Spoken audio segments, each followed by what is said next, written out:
Hi guys! Good morning! Tea time! Kagigising lang po namin. It's 8:50 a.m. Ano, good morning ka? Should be in the car now. Yeah. Narinig niyo si Marcel guys. Wait lang kuya, okay? Magpinto muna si mama. Update tayo kay about sa kay ano upa. Halika dito kung mag-good morning ka. May gusto din mag-good morning sa inyo. Ito, dar. Na, good morning na. Good morning. Happy na? Balik ka na doon? Ay, huwag kang OA. Ah, ito. Good morning na. Good morning. Good morning. Ito, good morning. Hatsa. So, yun na nga, guys. About po kay Biyanang Lalaki update. Inoperahan po siya kagabi. Kabilis ng action nila kahapon doon. Uy, kaya dumating sila. What time you were there? Yesterday? When Papa na siya kinaw sa 1 o'clock. 1 p.m. Nandun na sila Marsa sa hospital. Tapos chinek na agad si Papa lahat-lahat. Tapos yung pinakita ko nga po sa inyo yung mga nakuha sa kanya. Tapos pagkatapos nun, nag-decide agad yung mga doktor doon na kailangan ni Papa ng surgery or operation nga. Ang ibig sabihin, hindi po kami matutuloy sa vacation guys. Canceled po yung Norway trip natin. Nakakalungkot pero kay mas nalungkot ako sa nangyari po sa biyanan ko. Pero kay yun nga, hindi man natin hawak yung mga ganyang pangyayari, no? I mean, wala tayong control. Pero kay tulad ng sinabi ko po kahapon, mas maganda na nangyari na yun ngayon before kami umalis kaysa sa on the way kami o kung nasa Norway na. Total yung Norway, hindi man yan mag-alis no, nandyan lang yan. So nag-decide na po kaming 4 kagabi na hindi na namin ituloy kasi Papa yun. Kailangan din mag-recover. Mahirap man kung ipilit din namin guys, no? Kaya ang gusto pa nga mangyari ni Binang Lalaki, ituloy daw namin. Kasi ngayong araw po dapat yung alis namin Sunday, July 28. Tapos yung balik sana namin sa Netherlands is August 21. Yun sana yung namin ba, weeks na wala kami dito sa bahay. Pero kayo na yung sabi ko ni Binan kahapon before siya opera. Ay, wag nila. Before po siya operahan, sabi niya ituloy pa rin daw namin or alis kami today.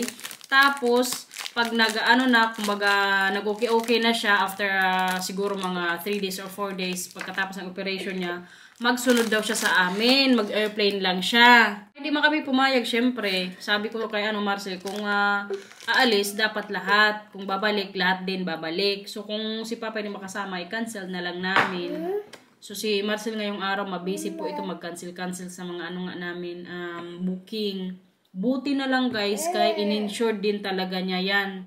Kasi, yun nga, ang sana namin dapat dyan, yung mga ganitong pangyayari last minute na need i-cancel. So, insured po siya. Yun nga lang, hindi siya 100% na mababalik. Kasi lahat po ng mga hotels na nabook na ni Marcel tsaka ni Papa, nabayaran na po yan lahat. So, yun, hindi siya 100% mababalik. Pero at least, may mabalik pa rin sa aming pera. Siguro may kami dyan na mga few €100 din na hindi na sa amin mabalik. Pero okay lang, oy. Wala tayong magawa. So, yung ginawa nga sa operation ni Bianan, guys, ikwento ko sa inyo. Bali, what do you call that, babe? The one that they did to Papa last night? Is it, I forgot what's that called. Like the thing that they need to, Yeah, you can get a light version of an operation. It's called a closed surgery. Yeah. With closed surgery, they make 3 incisions in the belly, 1 for the camera and 2 for instruments to do an inside operation. Yeah. And if they can't do what they need to do, they will change to an open operation. Then they open the belly. Then you get a long cut at the belly area, and then they open you completely. But for Papa, they don't need to do that. No, they were successful in the closed operation. Yeah. So, buti na lang guys, naging successful nga yung unang attempt nila na yung i-check muna yung ni Papa Bituka sa loob-loob. Alam mo yung tusok dito, tapos may ilagay sila dito parang sensor or something. Tapos makikita sa loob, kung baga may monitor sila, Kasi ganyan-ganyan lang nagdoktor yung nakalimutan ko tawag nun eh. No, they they first put the tube into the nose to that's called a stomach, a maaghevel. So it's I don't know what's a hevel in English, but it's like a tube that can pump the stomach empty. Okay. The one that from the nose. And then they basically put a sucking machine on it, and then it sucks the content of the stomach out. In total, yesterday 2 liters. Now, when Papa threw up, it was already over 2 liters. And in hospital, Grabe, it no? was almost a liter and 300 cc more in the bag, so it's almost 3.5 liters. Grabe na po kay Binan, guys. Ang nangyari kasi ganito yun. Kung baga, di ba yung intestine po natin, no, chef? Nakaganyan siya. Bali, yung nangyari po kay Binan, yung ano niya, bituka, kung baga nagdikit, guys. Kay nung 10 years old pala yan si Papa. Naoperahan din po pala yan siya sa nga niya sa bituka po. Magparasitamol ka? Sakit din tong batang to. Siguro naramdaman niya rin ngayon, naramdaman ng niya, opa. So yun nga guys, kaya operahan man diba si Binan dati nung siya, 10 years old. Ang nangyari po kay, kumbaga may damage na yun kunti, pero kay katagal na panahon na yun, tapos iba pa yung proseso ng operation dati, sabi ni Marcel. So ang nangyari po, yung bituka niya, kumbaga nagdikit siya, tapos kumbaga naglamukat, ngamukat ba yung tamang term? Basta kumbaga diba itong bituka, nagganyan siya, tapos kumbaga nagbarikos. So yung kinakain niya, hindi po dumadaloy ng tama o dumadaan ng tama sa tamang proseso para makadumi din tayo. So ang nangyari kay, hindi man siya makadumi, pasintabi po sa mga kumakain ha, sinusuka niya po lahat ng kailangang ilabas ng katawan niya. Kaya yun po yung nangyari na grabe yung pananakit ng tiyan niya, tapos yun nga yung pagsusuka. So yun pala yung dahilan guys. Buti na lang kay naging successful nga kapon yung surgery niya. So, mas mabilis din yung recovery nun kasi hindi na kailangan ikat yung niya dito, tiyan. So, yung baga, tusok-tusok. 2 tusok ata or 3. Baga yung metal yun. So, yun lang yung kailangan ngayon i-recover ni Papa. Kabilis ko ng pangyayari kapon guys. Kaya yun nga, dumating sila kapon na launa. Tapos, chinek niya lahat-lahat. Tapos, nag-decide sila na operan si Papa mga 4 PM ata. Kaya nasa work po ako noon. So, nung nag-break time ako, nag-check ako ng phone ko. Tapos, nung nabasa ko yung message ni Marcel, ako agad sa amo ko na, uuwi ako ng maaga, so mga 3:15 ata, 3:30 ata ng hapon. Umalis na ako sa trabaho, dumiretso ako Kalabinan kay mga bata nandun nga. Buti na lang din kayo, naintindihan din po ng ng amo ko. So yun, nagdiretso ako kapong Kalabinan, tapos yun, usap-usap na anong mga nangyari. Tapos yun, mga 4 or 5 PM ata, nag-decide yung mga doktor doon na, operahan ka agad si Papa. Mga 1 oras din po, chinek yung niya, or inayos yung niya, bituka.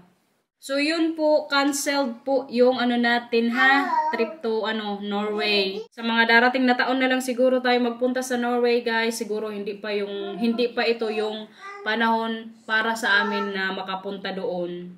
Kagabi nga alam nyo, talaga si Papa ba nag-message sa GC naming 4, naging siya ng pasensya na hindi daw matuloy yung vacation. Sabi lang namin, wag nang isipin yun, tsaka hindi, masisi yung sarili niya na hindi kayo matuloy dahil sa nangyari nga sa kanya. Pero kay grabe talaga din ang roller coaster na nangyari sa amin ba. Kasi, ang ang gap before kami umalis, 2 days po before kami yun nga mag-travel pa Norway. So yung 1 day na yun, dinala ni Marta si Papa sa emergency, tapos pinabalik sa bahay. So kahapon naman, a day before yung namin travel, so ngayong araw Sunday, naoperahan po si Bianan. Grabe no. Ngayon ganong kumbaga pag matagal talagang pinaplano, tapos kung malapit nang mangyari, may something bad na na gaganap po nangyayari. Kaya mas mabuti talaga yung hindi pinagpaplanuhan ba. Kasi diba nabook din namin yung mga hotels, tapos yung mga accommodations na kailangan namin. Parang March ata yun. Or April. Or March siguro. Parang 5 months before ata. Nabook na namin lahat eh. Hindi na good kami magtuloy guys. Kahit sabihin pa mamaya ni Papa na magsugod siya. Kaya syempre, kailangan pa rin niyang maka-recover. Tapos yung sa loob ng tiyan niya, hindi niya rin mag-recover. Kaya mahirap man yung magbakasyon kami, tapos maglakad-lakad. Tapos siya galing operation, di ba? Kumbaga, hindi mo rin ma-enjoy yung trip. Salamat na lang good kami guys na nandito pa talaga kami sa Netherlands. Imagine niyo yun, a day before yung travel, no? What if kung nangyari yun, umalis kami ngayong araw, tapos on the way kami. Syempre, yung katawan ni Papa, hindi man yan, kumbaga, lalaban sa sakit na nararamdaman ng mga niya, anik-anik sa katawan. Kumbaga, kailangan niya talaga ng tulong. God is good talaga, on time na nangyari yun. Pero kung sa Norway din nangyari yun, guys, insured din naman yan siya. Yan si Papa. Takday, if it was happened in Norway, it's also covered by insurance. Health insurance from Papa. So wala din po kami babayaran doon. Pero kaya syempre, mas maganda na dito din sa Netherlands kasi yung bahay namin papuntang hospital mga 10 minutes lang ata yung layo pag sa sakyan. But there's all different language and different procedures possibly, and if you're really sick and you need to recover also from operation, you want to be in your home and your home place and family around, so we're still really lucky that it happened, that we're still here. Pero kaya tanggap ko na good guys. Iniisip ko na nga din yung papunta kami sa Norway, tapos almost 4 weeks sana kaming wala dito sa bahay para makapagod. Kaya kumbaga sa akin, magpunta sa hindi, wala, bahala na. Yung drone natin, bahala na din. Kay, yan man yung purpose ng drone natin, no? Kung nakapunta tayo sa Norway. Pero kaya pag maglipad pa man yan siya, guys, paliparin ko na lang sa mga darating na araw. Para may makita pa rin po kayo. Wawa man si drone ni, hindi makapunta ng Norway. So, pasensya na rin po, ha? Alam kong excited din po kayo na makita yung Norway. Pero kay, wala. Hindi muna tayo pinayagan ng pagkakataon. Antay-antay na lang tayo, guys. Malay nyo kung saan-saan ko lang kayo mapunta dito sa mga bukid-bukid. Ay, na lang. Maya-maya mapunta na po kami sa hospital para madalo si Papa. Tapos pick upin muna namin si Mama.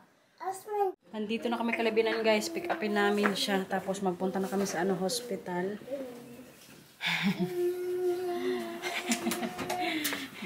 Good morning. Grabe niya kakalmado ba? Kung sa kay Marce pa ito nangyari, baka yung mata ko mugto na sa kaiiyak. Pero sila dito, alam nyo, as in, very kalmado. Kumbaga, pwede mo din iwan yung pasyente sa hospital. Kasi Marce po kagabi, umuwi din siya. Kaya may mga nurses man doon na magbantay kay Papa. Tara na, punta tayo sa hospital kaya para madalaw si Opa. Punta na tayo, guys. Kaya kumustahin namin ang aking mahal na binan. Ang aking partners in Vine. Wawa man ang aking binan sa lalaki. Tara.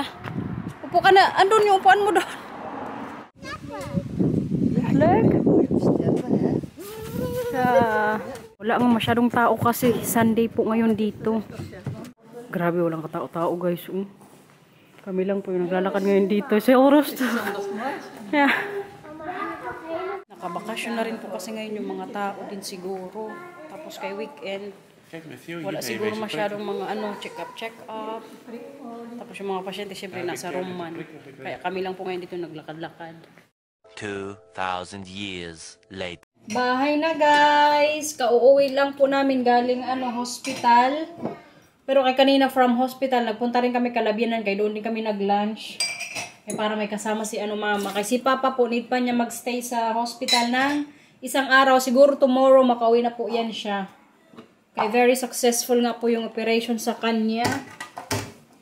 Pag wala siyang mga sakit-sakit na maramdaman ngayong araw, so for sure tomorrow makauwi po yan siya. Pero kayo, need niyang recovery, mga ilang araw din siguro.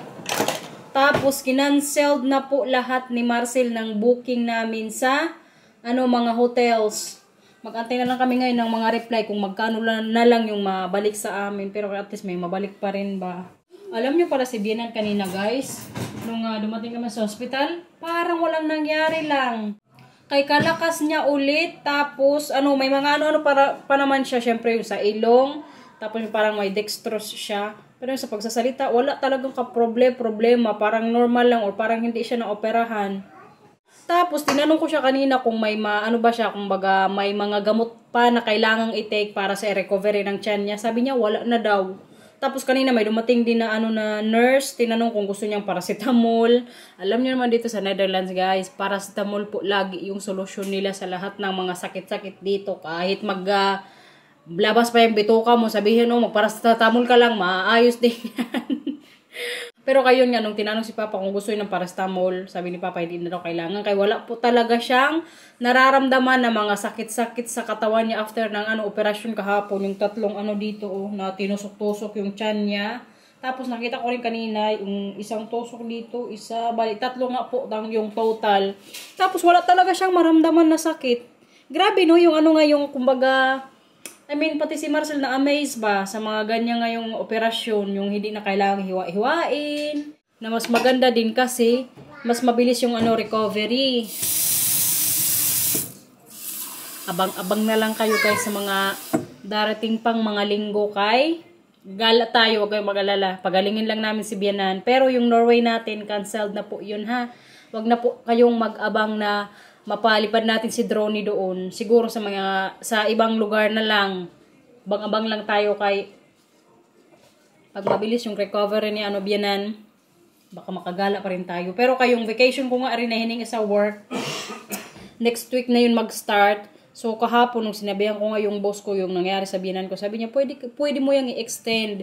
So ang mangyayari niyan ngayon kay instead na next week free na ako, magme-message kami ngayon ni Marta sa kanila na pwede pa akong pumasok sa susunod na linggo, tapos afternoon, saan niya galing?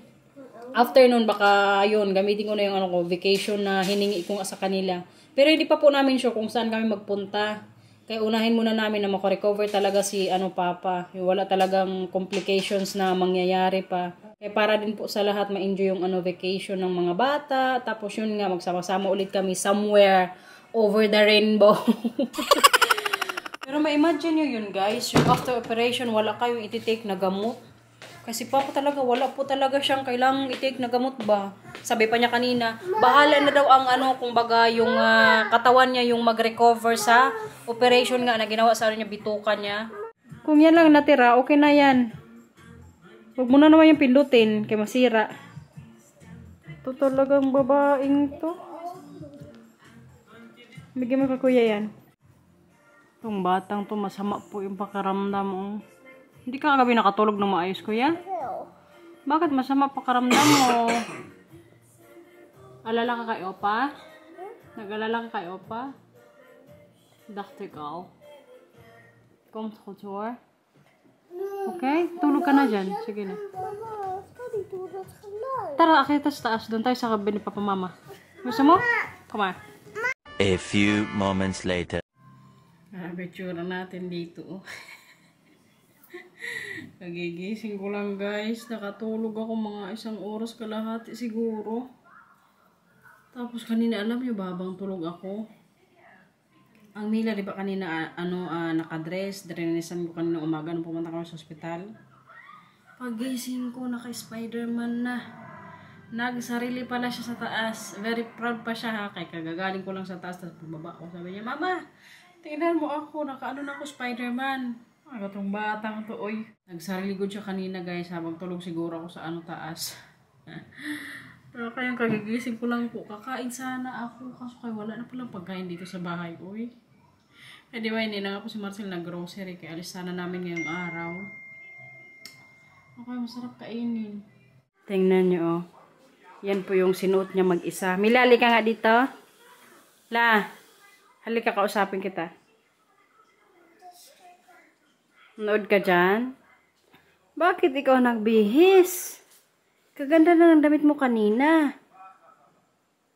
Bakit nagbihis? Ha? Ikaw lang nagbihis sa sarili mo? No, Sheikh. Di ba nakadress ka kanina?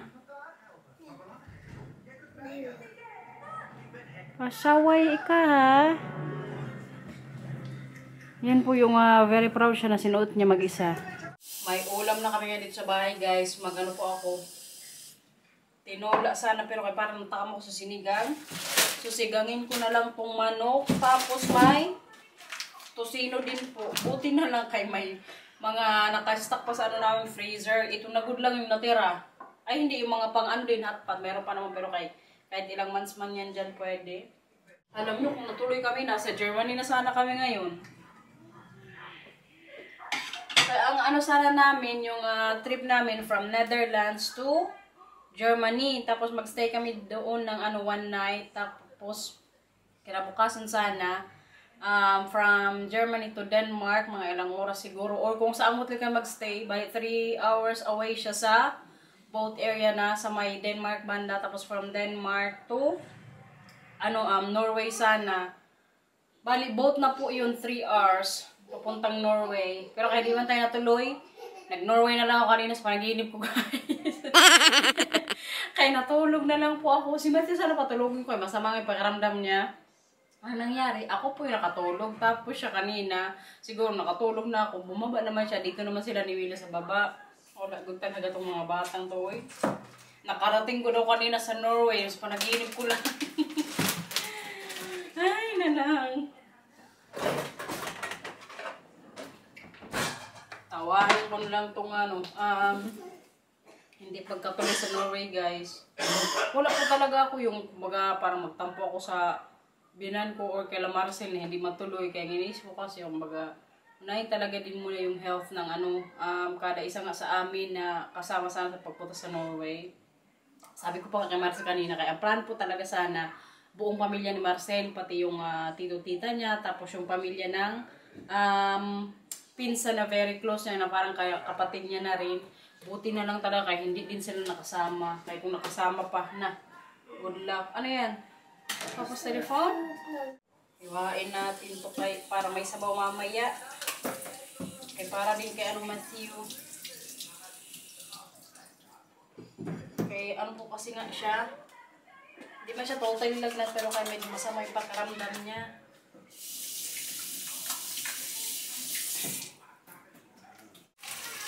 Ang ating sahog, guys, tingnan nyo. Sayote. Para sa sinigang. Pwede man siguro to, no? Pang sahog kahit na hindi tinola. Feeling ko nga masarap dito sa sinigang na manok, eh. Yung mga nakarang araw ko ito nabili. Buti na lang, kaya nakita ko rin ngayon sa namin. Ref. Akala ko wala ng mga stocks. Mayroon pa pala unti-unti.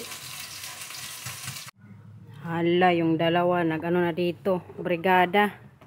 Katatapos lang po naming mag-dinner.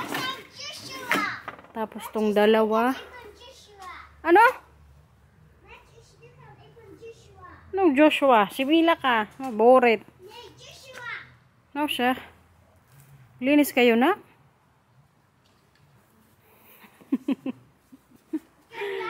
Yan, nagod lang yung nila, bakasyon sa Norway. Siya.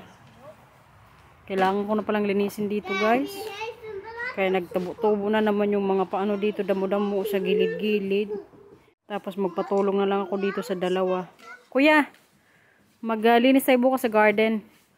Okay? Mila, dumanit, madumi na yan. Madumi yan. Wag. Yung brugmansya natin, oh. Nag-ano na talaga siya. Nag-bloom. Tapos yung dalawa wala pa, oh. Palabas pa lang po. Kaganda, diba? Pero wag po kayo mag-alala ka. Hindi po talaga yan nila Matthew tsaka Camila hinawakan. Kaya alam nila na yan, poisonous. So dyan lang muna sila sa mga pag-grass natin. Ayusin nyo, ha? Palinis ko na sila sa garden. Uy, kay paliguan ko man yan sila mamaya. Siya. Alam nyo, guys, yung nararamdaman ko ngayon, parang ngayon pa lang po nagsisink in. Ngayong mga oras na to, ng oras na ba, 6:49 ng gabi. Pero kay maaraw pa man, kaya tambay muna ako sa labas. Kaya dinadala po namin yung mga bata, 7:00. Pero kaya bakasyon man po sila, siguro baka mga 8 PM na namin sila, iakyat. Pero kayo, sinasabi ko ngayon sa inyo, first time po ito mangyari na baka hindi kami makaalis ng Netherlands na bakasyon ngayong mga bata. Kasi every year po talaga si Marcel, gusto niyan talaga alis sa Holland. Pero kayo, nangyari man kay Bianan biglaan. Paano yan? Hindi na ka makaslide dyan. Kuya. Tama na yan. Kaya hindi na kayo makapag-slide dyan. Ay, Ginoo. Itong babae kong to talaga.